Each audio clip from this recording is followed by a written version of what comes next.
Have you ever looked around and wondered why someone who cares deeply about others often seems to have the fewest close friends? At first glance, it doesn't make sense. We tend to believe that kindness naturally attracts connection. Yet psychology paints a more complicated picture.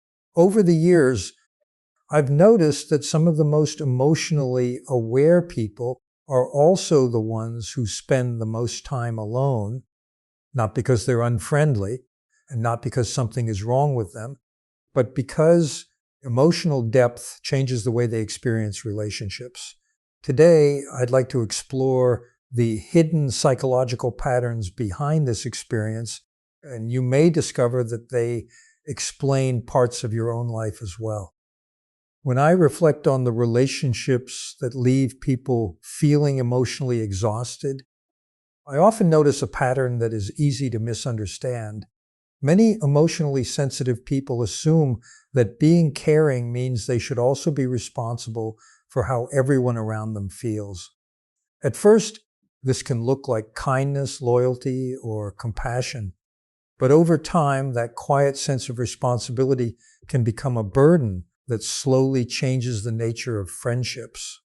Instead of sharing emotional support, one person begins carrying most of it. From the perspective of emotional intelligence, empathy is an important human ability because it allows us to recognize and understand another person's emotional experience. But emotional intelligence is not simply about feeling what others feel. It also includes the ability to recognize where another person's emotions end and where our own begin. Without that awareness, empathy can gradually turn into emotional overinvolvement. Rather than listening with compassion, we start believing it is our job to solve every problem, calm every conflict, or prevent every disappointment. Our brains are naturally designed to respond to the emotions of the people around us. Research in psychology suggests that we often pick up emotional cues through facial expressions, tone of voice, and body language, allowing us to understand another person's state of mind. This capacity helps build trust and cooperation. However, when someone is especially attentive to these emotional signals, they may become highly aware of other people's distress while paying less attention to their own emotional needs. Over time, this imbalance can contribute to chronic stress, emotional fatigue, and a growing sense that relationships feel more draining than supportive. I have seen this pattern appear in many ordinary situations. Imagine a friend who is always available whenever someone needs advice. They answer late-night phone calls, cancel personal plans to help others, and spend hours thinking about problems that are not their own. At first, people appreciate their generosity, yet as time passes, that generosity quietly becomes an expectation. Others may begin assuming this person will always be available, while the empath rarely feels comfortable asking for the same level of support in return. The friendship slowly loses its balance, not because anyone intended harm, but because healthy emotional boundaries were never clearly established. This is where self-awareness becomes especially important. Many people confuse empathy with people-pleasing, yet they are not the same. Empathy allows us to understand another person's emotions. People-pleasing, on the other hand, often grows from a fear of disappointing others, creating conflict or losing connection. Sometimes these patterns develop through earlier life experiences, especially in environments where acceptance felt tied to being helpful, calm, or emotionally dependable. The brain learns that keeping others comfortable feels emotionally safer than expressing its own needs, and this habit can continue into adulthood without conscious awareness. Recognizing this pattern does not mean becoming less caring. It means learning to care with greater wisdom. Healthy empathy includes compassion, but it also includes emotional regulation, clear boundaries, and respect for one's own well-being. Before immediately taking responsibility for someone else's emotions, it can be helpful to pause and ask, am I supporting this person, or am I trying to carry something that belongs to them? That simple moment of reflection often creates enough space for a more balanced response. As we continue exploring why powerful empaths sometimes struggle to maintain close friendships, an even deeper question begins to emerge.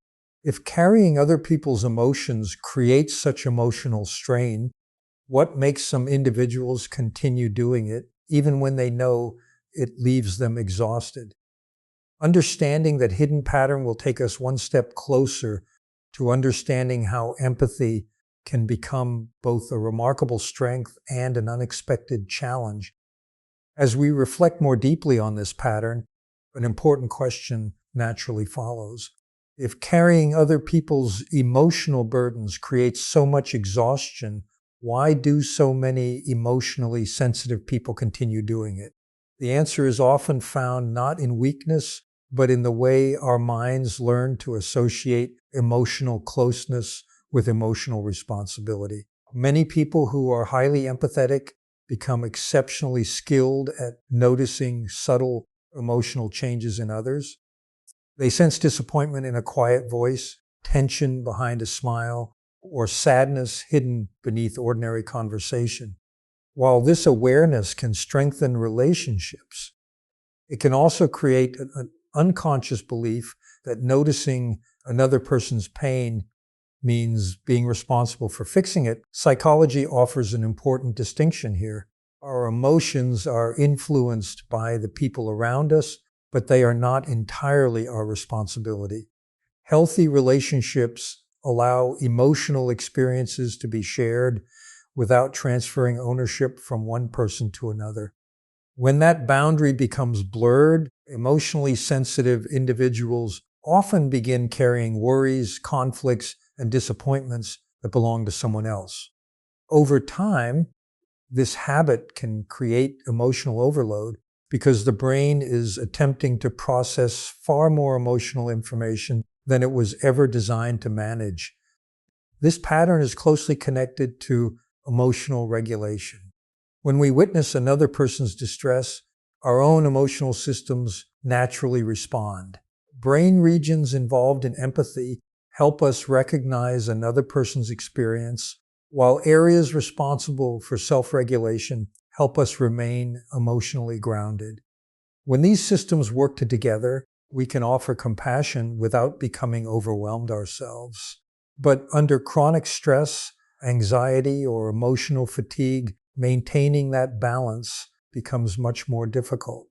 Instead of responding thoughtfully, we may absorb another person's emotional state so completely that it begins influencing our own thoughts, mood, and decision-making. I often see this in everyday friendships. Imagine someone receiving a message from a close friend who is struggling with work, family, or a relationship. They genuinely want to help, so they spend hours thinking about possible solutions, replaying conversations in their mind, and worrying long after the discussion has ended. Even while sitting with their own family or trying to relax at home, part of their attention remains focused on someone else's emotional struggle. Eventually, they notice they feel mentally tired without fully understanding why. The emotional energy they have invested has quietly become greater than the emotional support they have received. This is also where empathy can slowly drift into people-pleasing. Some individuals become uncomfortable whenever someone around them feels disappointed, frustrated, or upset. Their first instinct is to restore emotional harmony as quickly as possible, even if that means ignoring their own needs. In the short term, this may reduce conflict, but in the long term, it often weakens authenticity. Healthy friendships are built on honesty, mutual respect, and shared responsibility, not on one person constantly protecting everyone else's emotional comfort. Developing stronger emotional boundaries does not require becoming distant or less compassionate. It begins with recognizing the difference between understanding another person's feelings and carrying those feelings as though they were our own. One helpful habit is to pause after emotionally intense conversations and ask, what emotions genuinely belong to me and what emotions belong to the other person? That simple question strengthens self-awareness and allows empathy to remain supportive without becoming emotionally consuming. As our understanding grows, another layer of this psychological pattern begins to emerge. Emotional responsibility is only part of the story. The deeper question is why some people repeatedly find themselves in relationships where this imbalance continues to happen. Exploring those hidden relationship patterns will help us understand why certain friendships feel emotionally nourishing while others leave us feeling quietly depleted.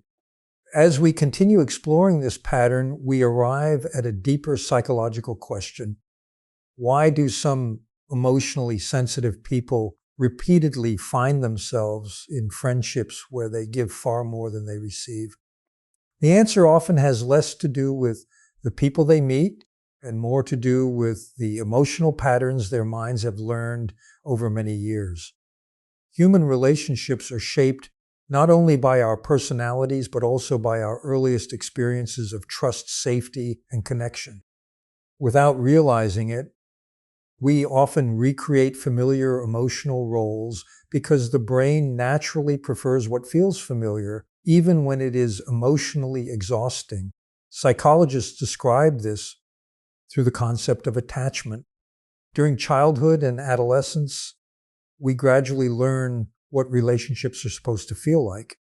If emotional closeness depended on being helpful, calming conflict, or taking care of other people's emotional needs, the brain may begin linking love with responsibility.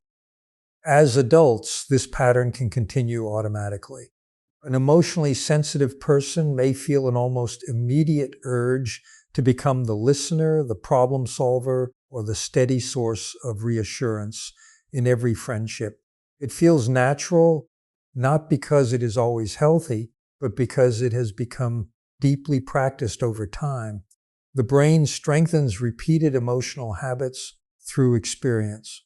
Every time we respond to another person's distress by ignoring our own needs, that response becomes a little more familiar. Eventually, it requires very little conscious thought. This is one reason emotional awareness is so important. Without pausing to reflect, we can spend years repeating the same relationship patterns while believing we are simply being kind.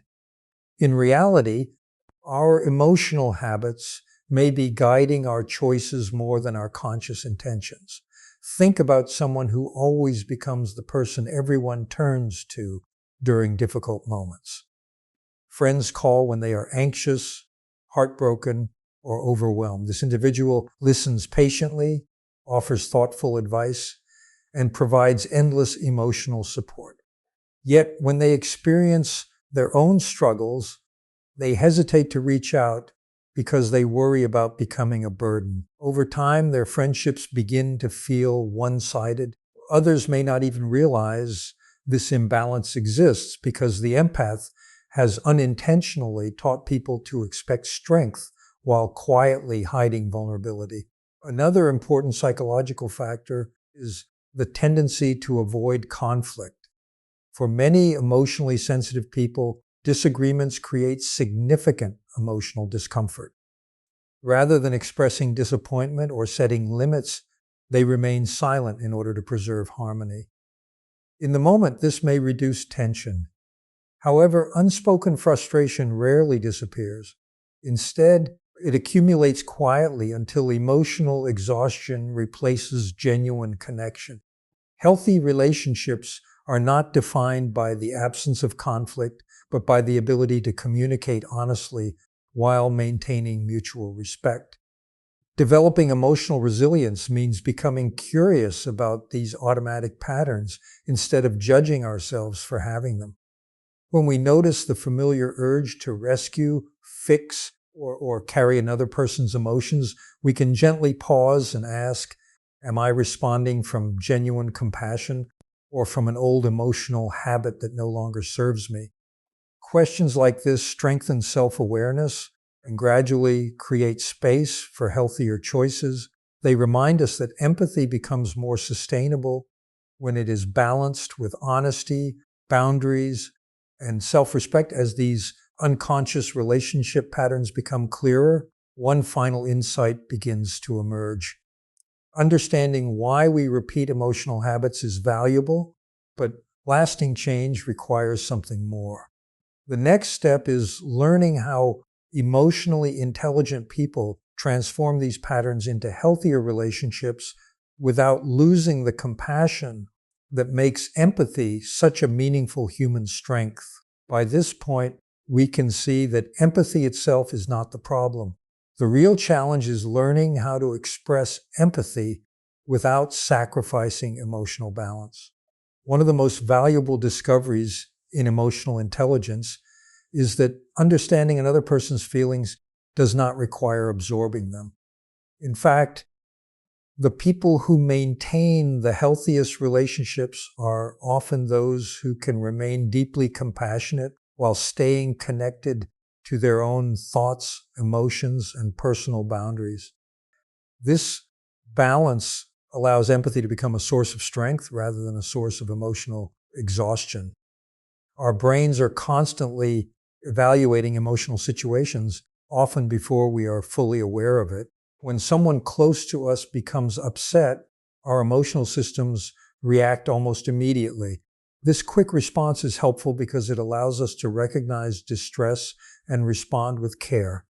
However, if we have developed a habit of placing other people's emotional needs above our own, those automatic reactions can become difficult to manage. Instead of pausing to understand what is happening, we may feel an urgent need to fix the situation as quickly as possible. Psychologists sometimes describe this as an emotional hijacking, where immediate emotional reactions temporarily overpower thoughtful reflection. Developing emotional regulation does not mean suppressing emotions or becoming emotionally distant. It means creating enough space between feeling and reacting so that our responses become intentional rather than automatic. Imagine a close friend expressing frustration after a difficult day. In the past, you might have immediately taken responsibility for making them feel better, offering advice before they had even finished speaking. With greater emotional awareness, you begin responding differently. You listen carefully, acknowledge their experience, and remain present without assuming that solving their emotions is your responsibility. Surprisingly, this often strengthens the relationship because people frequently seek understanding more than solutions. Healthy emotional boundaries also transform the quality of friendships. Boundaries are sometimes misunderstood as walls that keep people out, but psychologically they function more like clear guidelines that protect mutual respect. They allow generosity without resentment, compassion without emotional depletion, and closeness without losing one's sense of identity. When people understand their own emotional limits, they become more capable of offering genuine support because their kindness comes from choice rather than obligation. Another important shift involves recognizing emotional triggers before they take control of our behavior. Everyone has situations that activate old fears, whether it is the fear of rejection, conflict, disappointing others, or being misunderstood. When these triggers remain unconscious, they quietly influence our decisions. But when we become aware of them, we regain the ability to respond with greater clarity instead of reacting from habit. Self-awareness is not about eliminating emotional reactions altogether. It is about understanding them well enough that they no longer dictate every choice we make. One practical habit that I often encourage is taking a brief emotional pause after meaningful conversations. Instead of immediately asking, "How can I fix this?" Try asking, What does this person truly need from me right now? Is it advice, reassurance, practical help, or simply my presence? That small shift encourages empathy that is thoughtful rather than automatic. It also reminds us that supporting another person does not require carrying their emotional weight.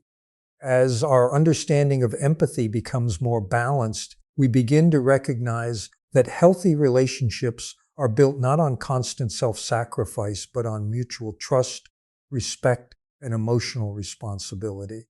This leads us to one final insight. Lasting emotional well-being is not achieved by feeling less deeply.